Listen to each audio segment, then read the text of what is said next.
Alright guys, still in Glasgow then, on West George Street this time. This is a place I've heard a hell of a lot about, Shilling Brewing Company. So we'll go in, do our usual and see how we get on. Cheers. So yeah guys, as you can see, this is like lovely old building, this one. I think it's a former bank if I remember correctly. But Glasgow, as you can see just from looking up the street, you've got a lot of white sandstone and a lot of red sandstone. But, you know, absolutely lovely building this. It's one of the nicest kind of brew pub places I think you'll find in Scotland. Just over there, that's Buchanan Street, so you've got Argyle Street at the bottom, and then you're sort of heading up towards Buchanan Galleries there, so you're really close to the town centre. But if you go inside, this place is really quite snazzy. So you come in, you can see all the brewing equipment and stuff up here, which is really cool. They've got a big list of different bottles and things that you can get over here. So things from like West, Cromarty, I'm trying to think, we also see Pilot Brewery there, Stewart's, you know, a really good selection of different Scottish beer. 71 Brewing from Dundee as well, and a hell of a lot of badges and things. I really like this about it, but loads of different kind of Scottish things on tap here. So Palozzi from Edinburgh Beer Factory, good old Tenants, Hammerton, never heard of them actually, Upfront Brewing, Downlands Brewery, never tried anything from them, Wander Beyond, Cromarty, nice wee Belgian Dunkel, German Dunkel there rather, good old Williams Brothers Joker, Shilling, Cromarty, Overtone, Yarrow from Fine Ales, Platform C, that's a good beer that I have to say, Vitacore, which is one of their own ones, Errant and Brewdog. Yeah, you know, there's lots of good stuff on here. I'm not sure who this one on the right is. Hammerton Brewery once again, Cloudwater, Paula from Estonia, Elusive Brewing. I always like their artwork, that gamer style artwork that these guys have got. Overtown, Ridgeside, I can't remember where they're from, but 71 Brewing from Dundee as well. But there you can see some really nice little ovens and things like that, and you can see the list of their home beers as well. So they've got the Glasgow Red, the Vitacore Session Pale Ale, Black Star Teleporter, which is a coconut stout. Might try one of those. They've got a milk stout that they've brewed with Pilot as well, and they've got a double IPA that they've done with Overtone Brewing too. So really nice list of different beers here. But just look at this place. This is awesome. They've even got a projector up there with all their different beers, and you know, just this is a really nice venue. This actually, it's absolutely beautiful. So if you get the chance, come and check it out. But we'll go and we'll do a little bit of beer tasting. Here's my pal Craig, we'll have a wee beer. Alright guys, so first beer here in Shilling Brewing Company then. I decided to go for this one, Glasgow Red, 4.4%. Now, if you've watched the channel before, you will know that I love red ales. I mean, Imperial Reds from New Zealand, American Reds and Ambers, it's just a style that I really like. And there used to be, I'm sure there was a Tenants Red at some point like that over the last kind of couple of years. So you do get these old kind of school beers that are a little bit like that. But yeah, as you can see with this one, comes in, it's a nice sort of more ambery colour, this one. It does lean a little bit towards the red side of things, a little bit hazy if I put my fingers behind it, but nice and clear. It's got a sort of ivory kind of fawn coloured head on it, but in terms of like a sort of traditional kind of real ale red ale, it looks kind of as you'd expect. So yeah, let's look at the aroma. Yeah, definitely you can smell a little bit of that kind of grainy malt to this one. It's definitely English or Scottish malt in there. So it's got a little bit of that kind of brown bready base. You've got a little bit of a kind of caramel and biscuity thing in there as well. Definitely some grainy notes kind of coming out of it. I like how that malt base goes together. It does definitely smell like a sort of English real ale, this beer, rather than anything else. You've got, yeah, definitely a little bit of caramel, a little bit toasty in there. Some sweeter brown sugars. And aye, it definitely leans towards the grainy side of things the more you taste of this beer. Hoppy wise, a little bit earthy, a little bit grassy definitely. Difficult to see what hops would be put in this one actually. Fruit side of things, you know, it's a little bit sort of, you know, it's got a little bit of a kind of candied red fruit, a little bit of a figgy sort of thing going on, maybe a little bit of blackberry or something like that. You know, it's kind of, it's sort of typical, this one, typical sort of traditional. Scottish red. It's maybe based on an Irish red actually, I'm not quite sure, but we did have Scottish red beers for quite a little bit of time too. But yeah, the Glasgow red from Shilling Brewing Co here in Glasgow, 4.4%, stuck in, slange it.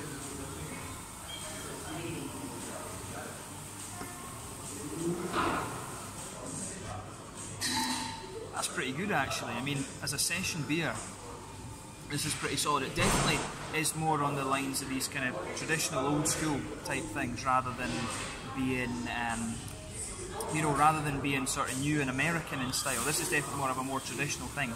Straight away you're going to feel that kind of brown bready quality just blanket the middle of your tongue. It almost feels as if it's a little bit like a kind of well-fired bread crust the more and more that you drink of it.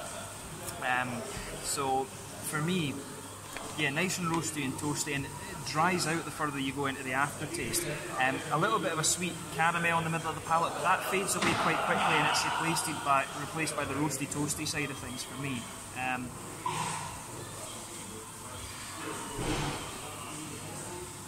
I mean, the roasty toastiness in this beer, it's almost at the point where you'd wonder if there's a bit of black malt in here if you were blind tasting it, just because of how much it dries out. But really, it's, if you think of like a German bread and the sort of really well fired, or a hedgehog roll and the roasty toasty notes that you can get off the crust of that, that's what this one's like. A bit of biscuit as you move out from the centre of the palate, tiny bit of sweet caramel in the middle, but you know, kind of what you'd expect for like a traditional red ale, if you like, from Scotland.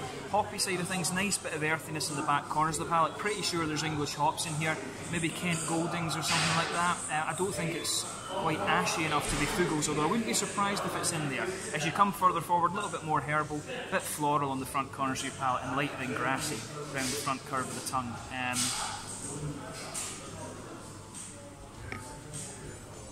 On the fruity side of things, as I always say, behind the front curve of the palate you get that little oily bubble.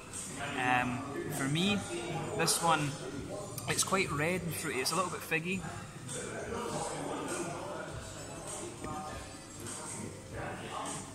Yeah, a little bit figgy, a little bit of a kind of candied strawberry or something like that. Further you go into the aftertaste, there's maybe a little bit of a kind of, I don't know if it's kind of apricot-y or something like that. There is a little bit of something like that in there. But yeah, figs, apricots, and I think a little bit of a kind of candied strawberry note out there as well. In terms of the mouthfeel, I'd describe this one as being pretty... I would describe this one as being pretty kind of mid-bodied. Carbonation's quite smooth. It does give you a bit of crispness though, in fairness. Overall, the beer, I'd say it leans towards the oily side of things. It might just be the kind of serving style, if you like. This one came out the wall. I'm pretty sure it's keg conditioning. But with this one, malt-wise, it's quite roasty and toasty. There's a bit of sweetness in there. Hoppy bitterness. I think, well, I mean, we have to consider the malts in there as well. I think we're talking about 40 IBUs for this one. It does have a little bit of bitterness to it, which is quite nice. I think about 40 IBUs with this beer, both from the hops and the malts, and you've got a nice little bit of juicy fruitiness as well. So yeah, solid beer this one. The Glasgow Red from Shilling Brewing Company here on West George Street in Glasgow. Come and check it out if you get the chance. We'll do another one or two. So yeah, as you can see here, here's a little look at the menu. So it's mainly lots of different types of pizza. Haggis pizza, I thought this was awesome. Haggis and iron brew, very, very Scottish. You know, chicken and blue cheese, that sounded interesting. This one, chorizo and Stornoway black pudding, again, very, very Scottish. Really good mix of stuff here. I mean, £7, £8 for a pizza in the centre of Glasgow. That's pretty good. A few different dips and things here, dough twists. Back of the menu, just instructions. So yeah, good quality menu here. Pizzas are really, really good prices. So you know, thumbs up for that. Well, you'll see a pizza in a second. Alright guys, so second beer of this little visit to Shilling then. So for this one, we've got their double IPA, which comes in at 8%. This one's a collaboration with Overtone Brewing, who are also from here in Glasgow. As you can see, it's quite a hazy one, this. Quite a deep, sort of murky, almost blood orange colour. A little bit of a kind of creamy, ivory coloured head on this one. It's faded away a little bit since the guy gave me it. But yeah, it looks nice. One or two big bubbles there. A few little ones just heading up towards the bottom of the head. But you know, standard appearance for an IPA these days. This one is meant to have a bit of the sort of West Coast bite, but the kind of New England base. So we'll have a look at it and see how we get on, eh? So aroma wise, this one's like, this one, it's pretty, you can really get the white bready quality out of it. There's a little bit of oaty sweetness as well. You've got a little bit of biscuitiness in there too, so kind of standard malt base for a New England. It does have a wee bit more kind of booziness to it, which is what you'd expect for a West Coast IPA. You can smell that there's a little bit more kind of brown sugar in there at 8%. You know, you're going to expect that. Usually with a West Coast IPA, you've got caramel or American Turo and things like that in there. So yeah, pretty typical, to be honest, in terms of the malt base. What I would expect from when they're saying it's East Coast sort of feel but West Coast sort of bite. So yeah. Hoppy side of things, kind of juicy and fruity. It's quite difficult on this one to detect the green side of the hops. It's maybe a little bit floral and a little bit earthy, which makes me wonder maybe there's mosaic in here, because it does have a bit of orange, and you know, mosaic is always sort of tangerine-y oranges and a bit of earthiness. So yeah, doesn't say what hops were in it, incidentally, but yeah, a bit orangey. You can get a little bit of a sort of passion fruity mango type thing out of this one. It's not simply just an orangey citrus you're getting out of this beer. There's maybe a bit of a, I want to say there's a bit of a sort of limey quality to this one. It's leaning a bit more towards lime for me. So yeah, definitely a little bit of a stone fruit. You know, I'm not sure if it's quite strong enough to be passion fruit. Maybe more leaning to mango, but definitely oranges for me. Bit of a limey quality in there as well. Like I say, maybe a bit of lemon, and of course it could be Equinaut or Waiiti from New Zealand that gives you the lemon. Bit of Centennial could give you the lime. Mix that up. Waiiti and Equinaut will be the ones that give you the lime. Centennial will give you a little bit of the lemon. My apologies. But yeah, nice, kind of juicy and quite malty smelling one. This. I'm curious to see how it turns out. So let's have a look at this one. Then this one is the double IPA, just called Deepa, basically from Shilling Brewing Company and Pilot. Not Pilot, sorry, Overtone Brewing. Brain's not working.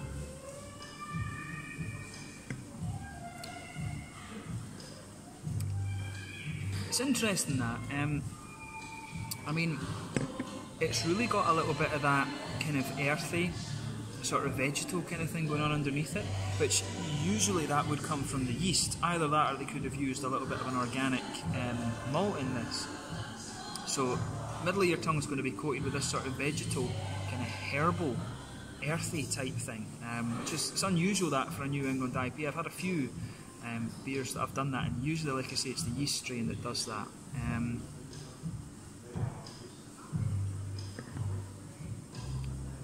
Yeah, in the middle of your palate, you can definitely pick up a bit of the booziness there, a bit of sweet caramel, kind of brown sugar sort of thing. As you move out from that, you definitely get a little bit more of a biscuit, you know, and you can feel the centre of your palate drying out as well. It gives way to more of that kind of earthiness, which is good. And this beer really dries out the further you go into the aftertaste. So it's got that undertone. It's almost a little bit farmhousey, but it's definitely on the earthy side of farmhousey. It's not quite as kind of sharp and astringent as you can get from like a Kvike yeast or something, but it's definitely more a kind of earthy thing. I'm not getting much in the way of oaty creaminess out of this one, but it might just be that just because of how boozy the beer is, and you do pick up the booziness in this one quite a bit. It's not the sort of smoothest of New England IPAs, if we're talking about that, to be honest. The earthiness really pushes its way out this one, but it's good. Like it's an interesting way of putting it together. So it's a bit farmhousey, West Coast booziness, a bit of the New England smoothness, but more farmhousey and West Coasty in my opinion, rather than New England. It's not quite smooth enough or creamy enough to be like that, but in fairness, it is a little bit like some of the old school New England IPAs like Heady Topper and stuff. It does have that earthy herbal thing I'm talking about. Hoppy side of things, back corners of the palate, as I was saying, from the aroma, a little bit of earthiness, but as I say, that was coming from the malty yeasty side of things too. A bit floral and aromatic as you come forward. Maybe they've used Columbus in this because it's a bit spicy. And then round the front curve of your palate, a bit grassy too. Fruity side of things behind the front curve of the tongue. This one, it's definitely got a bit of that darker tropical fruit. Yeah. A little bit of grapefruit there that comes out in the aftertaste. That builds a bridge with the earthiness of the beer actually, which is kind of interesting. Some of the spicy notes too. Could be a bit of Chinook in this now that I think about it. Big grapefruit and sort of piney resinous notes. It gets more resiny the more you drink of it. Bit of orange in there definitely. Passion fruits I think. The lemon limey notes.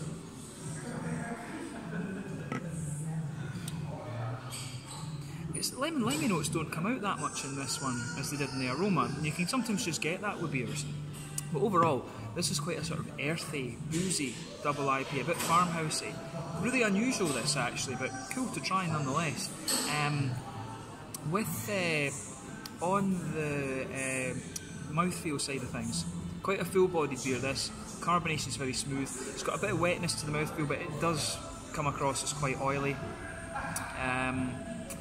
Hoppy bitterness, I think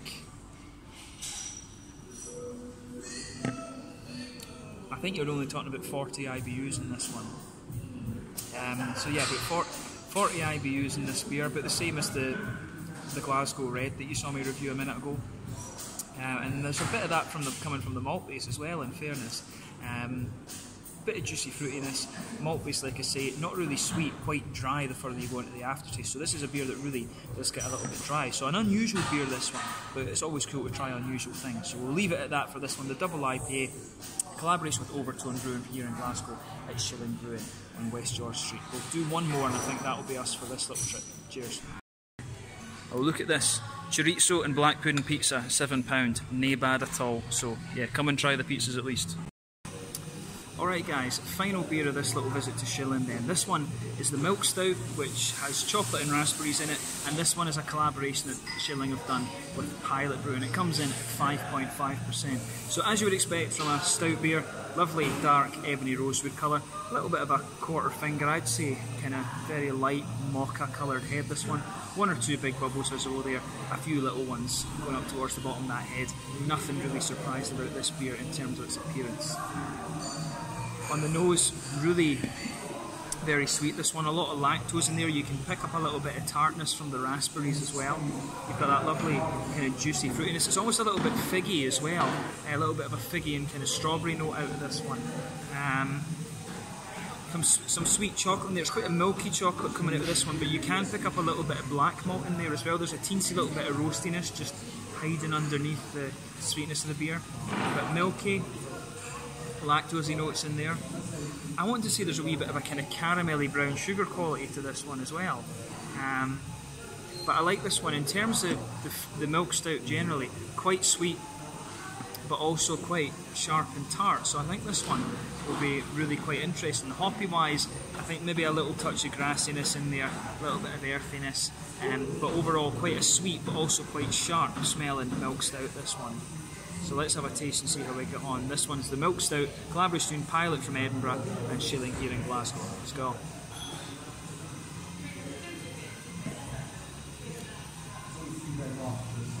That's really nicely balanced actually. So what you would notice with this one, very easy drinking this beer, I have to say. Straight away in the middle of your palate you're going to get that nice smooth malty quality across the middle of your tongue. You can feel some of the roasty black malts under there, but really the lactosey, milky side of this beer just smooths over that completely. The chocolatey notes are coming out in the middle of your palate. You can really feel that sort of milky chocolate in there. I'd say you're talking about 40% cocoa with this beer actually. There's maybe a little bit of brown sugar there in the centre of the palate too, but I think that it's almost, if you come further forward on the tongue, it's a little bit more sort of vanilla-y rather than anything.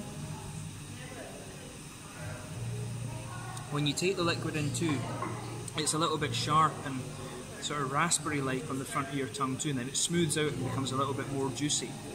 That fruity side of things, then we'll move to that next. So as I always say, that little oily bubble behind the front curve of your tongue, that's where you get the fruity notes out of the estrogen. When you add fruit to the beer, it always comes out around the edge of your palate and you can feel that juicy raspberry further into the aftertaste. So a little bit sharp and raspberry in the beginning, then it really just smooths out and becomes sort of red berry-ish and juicy and raspberry. I really like how that just kind of rolls out, and the further you go into the aftertaste, the more sort of juicy it becomes. Hoppy-wise, there's not too much to report on this one. A little bit earthy as you come further forward, a little bit more kind of, you know, very smooth to be honest. There's not really a floral quality to this one. It's a little bit lighter and grassy around the front of the tongue, as I say, but you can feel those juicy raspberry notes kind of pushing your way out of this one. Compared to other milk stouts that I've had, this one's a little bit sharper and tarter, which is a nice sort of change of pace, to be honest with you. So it does have a little bit of tartness to it. By no stretch of the imagination is this one like sharp and tart in the same sense as a sour beer, but very juicy, nice and smooth, and nice and sort of vanilla as well. There's maybe some sort of woody undertones to this beer as well, but in terms of a milk stout, it hits the spot. It's nice and sessionable.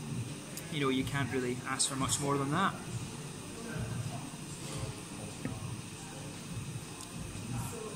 So overall, I'd describe this beer as being fairly mid-bodied.